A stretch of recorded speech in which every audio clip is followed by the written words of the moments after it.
আজকে বানিয়ে নিলাম একাদশীর অনুকল্প। দেখুন কতটা সফট এবং ভীষণ মজাদার। হাই বন্ধুরা, আজকে একটা নতুন ধরনের ভিডিও নিয়ে চলে এসেছি, একাদশীর অনুকল্প প্রসাদ। তো এই একাদশী আজ অন্নদা একাদশী, তার জন্য একটা অনুকল্প প্রসাদ বানাচ্ছি। তো ভিডিওটা পুরোপুরি দেখো কিভাবে কি বানাচ্ছি সেটাও জেনে যাবে। শুধু যে একাদশী অন্নদা একাদশীতেই খেতে পারবে তা নয়, প্রতিটা একাদশী কিংবা কৃষ্ণের ব্রত কোনো উপবাস সব কিছুতেই আপনারা খেতে পারবেন। চলুন ভিডিওটা শুরু করি। আমি কিছু আলুকে ভালোভাবে কেটে পরিষ্কার করে ধুয়ে একটু সেদ্ধ করে নিচ্ছি। যেই জিনিসটা মেন দরকার সেটা হলো সাবুদানা। যে সাবুদানাটা আমি আধ ঘন্টা আগে ভিজিয়ে রেখেছিলাম, দেখুন কতটা সফট হয়ে গেছে। এরপর সাবুদানাটা আমি ভালোভাবে পরিষ্কার করে ধুয়ে নিয়েছি। এরপর দিলাম কিছু চিনি আর দিলাম সিন্ধুক লবণ, ভালোভাবে মিশিয়ে একটুক্ষণ রেস্টে রেখে দিতে হবে।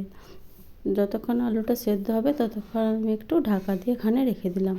এরপর আলুটা সেদ্ধ করে নিয়ে ওর সাথে দিয়ে ভালোভাবে মেখে নিতে হবে। আমি হাতের সাহায্যে ভালোভাবে মেখে নিচ্ছি। দেখুন এইভাবে বানালে সাবুদানার যে হাত পরোটাটা বানাবো সেটা খুব সফট হয় এবং দুর্দান্ত টেস্ট হয়। আমি এইভাবেই বানাই। আগে সাবুকে গুঁড়ো করে বানাতাম, তো একটু আমার কাছে খাটনি বেশি মনে হয়েছে, তাই আমি এইভাবে ট্রাই করে অনেকবার দেখেছি। তো আজকে ভাবলাম আপনাদের সাথে শেয়ার করি। অনেকেই তো একাদশী বিভিন্ন ব্রত পালন করেন, তো ভাবলাম একটু শেয়ার করি। আমি কড়াতে কিছুটা তেল দিয়ে ভালোভাবে গরম করে নিয়েছি।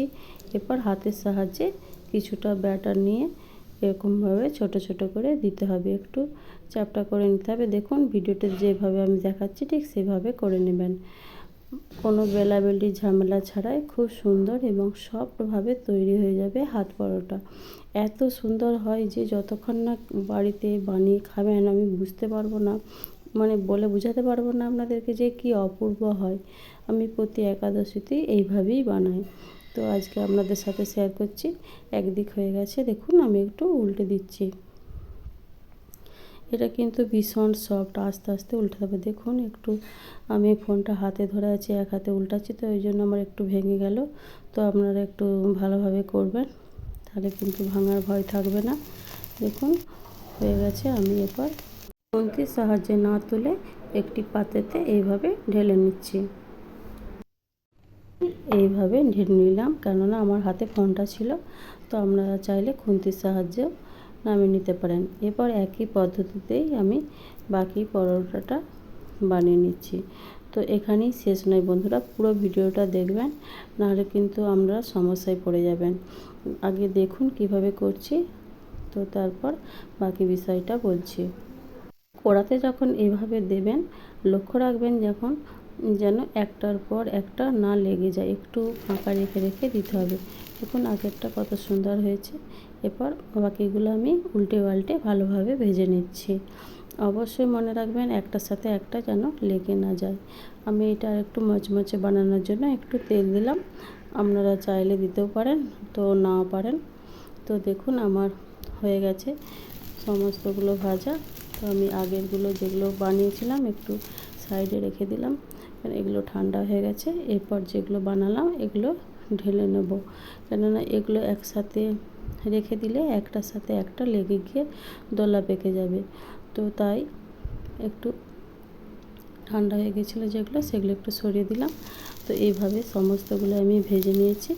দেখুন কত সুন্দর হয়েছে না, মানে বলে বোঝাতে পারবো না। যতক্ষণ না বাড়িতে বানিয়ে খাবেন দেখবেন এবং আমাকে বলবেন যে কত সুন্দর হয়েছে, একটা দারুণ রেসিপি জানলাম। কেন এখন প্রত্যেকেই একাদশী ব্রত পালন করেন, তো কি খাওয়া দাওয়া করবো, কি অনুকল্প প্রসাদ নিবেদন করব ভগবানকে, আমাদের চিন্তা থাকে। তো এইভাবে বানাবেন, খুব সুন্দর হবে। ভিডিওটি বেশি বেশি করে শেয়ার দিয়ে দিবেন যাতে প্রত্যেকে বানাতে পারে। হরে কৃষ্ণ, রাধে রাধে, সকলকে একাদশী